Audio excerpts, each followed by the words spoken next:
Every year, Amazon changes fees. Even multiple times a year, they have fees that kind of turn on and turn off. There's a lot of conversation, a lot of confusion from sellers, what is available and what they need to pay attention to, what costs, and how they should take these new costs, these new fees into account. Essentially, what we do is we are an AI Amazon repricer, and our goal is to get the buy box at the highest possible price while avoiding price wars. It allows sellers to be as competitive as humanly possible in the B2B marketplace on Amazon.com. We produce a lot of content that will help sellers, learn about the space and hopefully accelerate their growth cycle.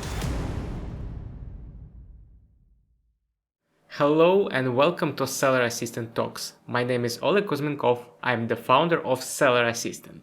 Seller Assistant is the best tool for online arbitrage and wholesale on Amazon. Today we are going to talk about product repricing. If you found this topic interesting, hit the like button, subscribe to the channel, and leave your comment with your question. We will answer all the questions. We also have a website where you can find a lot of information about selling on Amazon, and also you can download Seller Assistant for your business. Download Seller Assistant right now to speed up your business on Amazon. Today we have a special guest, Ian Kaneshiro, who is expert in pricing strategies and know everything about pricing your product and repricing product on Amazon. Recently, Seller Assistant and SellerSnap has partnered to bring even more value to our customers. Ian, welcome to the show, and let's learn a little bit about your background. And can you tell about what you do for SellerSnap and how SellerSnap helps Amazon sellers in their journey? Sure, Oleg. Thanks for having me. I guess we'll jump right into it. A little bit about myself. I have been with SellerSnap for nearly 6 years in various capacities, and so my journey in the e-commerce space actually started when I was a teenager, working in a warehouse, and then after university and through a couple of jobs in the high-tech sector, I ended up landing at SellerSnap, which is a software solution for Amazon sellers.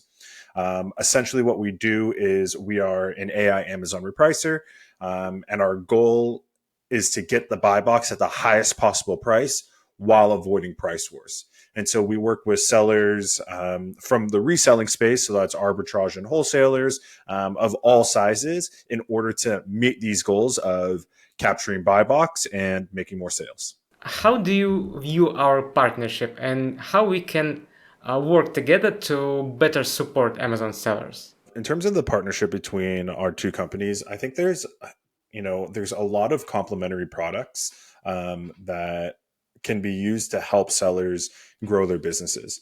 One of the main ones that come to mind that is actually outside of what I think is a little bit more obvious about repricing is about profit calculation and profit margins when we are deciding what is the minimum amount of money I can sell a product for in order to make sure that I'm still maintaining enough cash and capital to keep my business going. And so I see a lot of overlap between our two different products, looking at everything from our COGS, our cost of goods sold, relevant fees, profit margins, in order to help make the decision from the buying standpoint, is this the right product to purchase, all the way to the selling standpoint.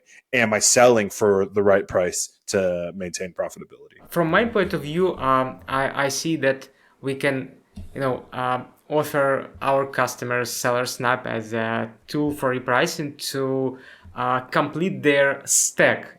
So if you're selling on Amazon, you need to stack of tools which help you to be profitable, to succeed on Amazon. And one tool, Seller Assistant, is help you to find product for reselling. But what happens after you fill your stocks at warehouse with products, we don't know. At this point, SellerSnap can help to sell product for profit, right? Right. What trends are you noticing or hearing about selling on Amazon from the sellers you work with? Yeah, that's a great question. I would say common conversations that we have around selling on the Amazon marketplace most recently revolve around fees. we all know that every year Amazon changes fees. And even multiple times a year, they have fees that kind of turn on and turn off. If I'm talking about the Q4 peak fulfillment fee, from October 15th to January 15th.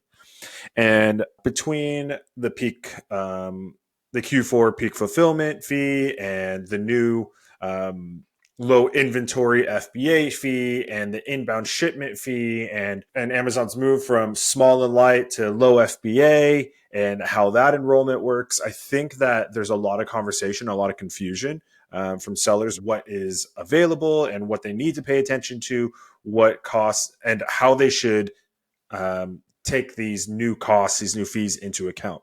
Do I build that into my profit margin? Do I eat it as a company? Do I pass it along to my consumer? And how might that look? So I think in terms of like trends, you'll see more and more companies like SellerSnap being able to help sellers better understand what are they paying, how much are they paying, and how to potentially manage these additional costs. I believe the fees is most painful thing in 2024 for Amazon sellers. There are a lot of changes, and now even Amazon even start collecting fee for placement.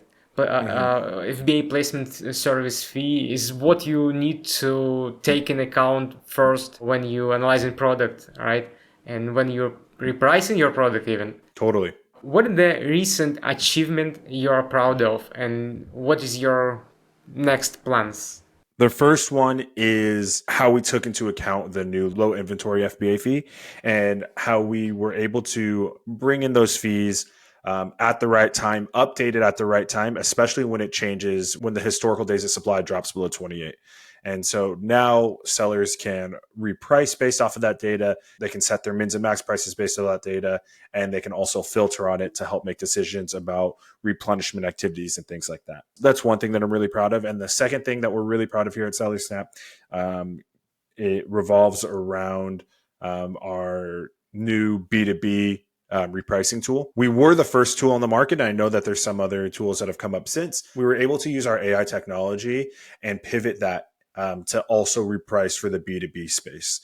And so what this allows is that it allows sellers to be as competitive as humanly possible in the B2B marketplace on Amazon.com and capture the business buy box and also capture the business buy box at a different tier. So at the different quantity discounts as well.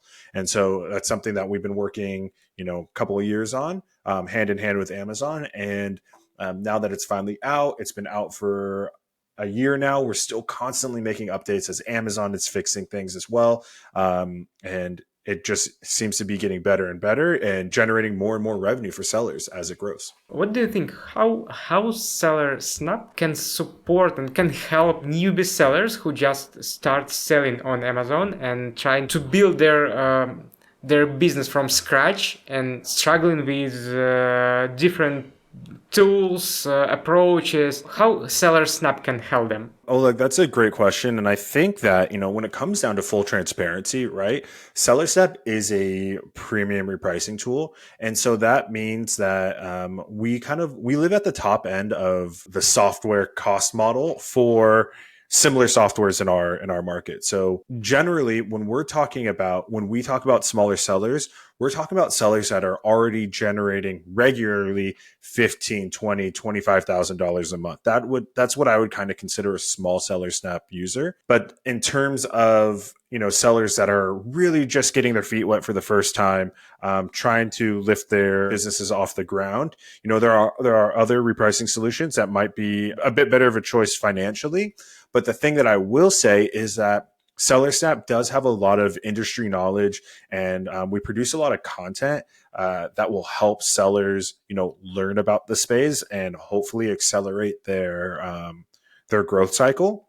And so, keeping SellerSnap in mind and using SellerSnap as a tool to gain more knowledge about the space is one way that we can really support those sellers. I believe they're a good way to learn about selling on Amazon. Just walk around your website and read the articles on your blog post where a lot of information about pricing on Amazon. Thank you for interesting subject. I believe it was very useful for our customers, and we can together bring more value to our customers. Hit the like button, subscribe to the channel, and leave a comment. If you have any question, we will answer all of them.